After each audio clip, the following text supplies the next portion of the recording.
practice attacks on U.S. carrier groups, as do those of allied navies.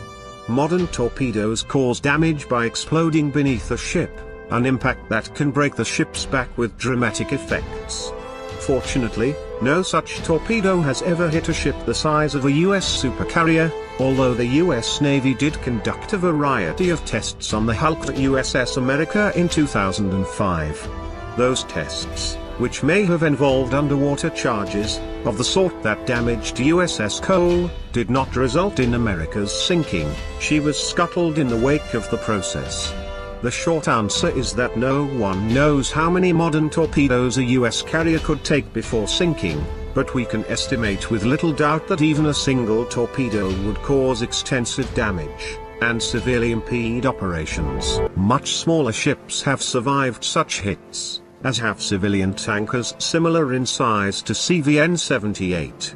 Nevertheless, even a non-fatal cruise missile hit would probably result in severe damage to the flight deck, impeding or completely stopping flight operations.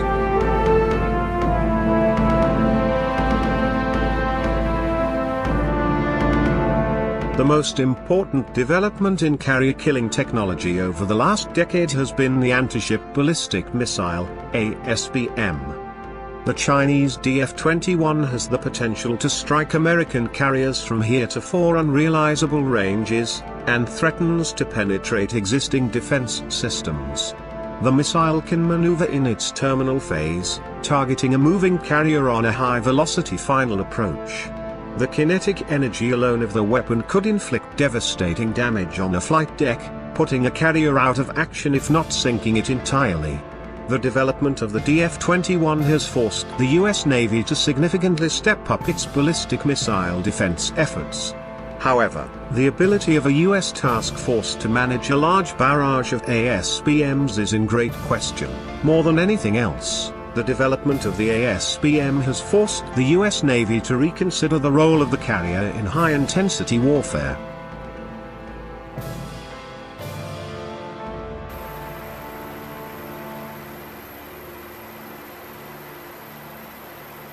The new Ford-class carriers cost somewhere around $13 billion, a price that does not include the air wing.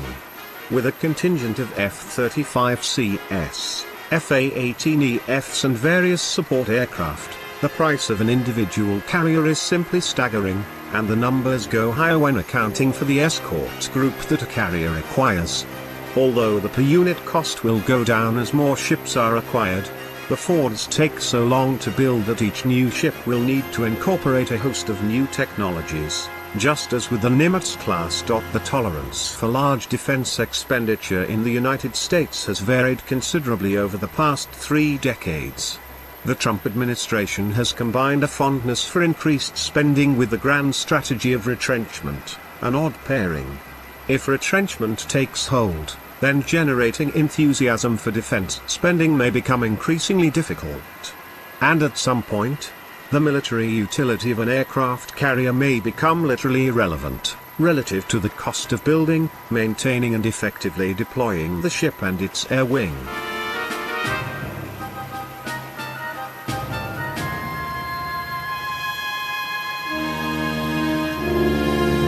Maybe China and Russia don't need to kill a carrier to drive the species to extinction.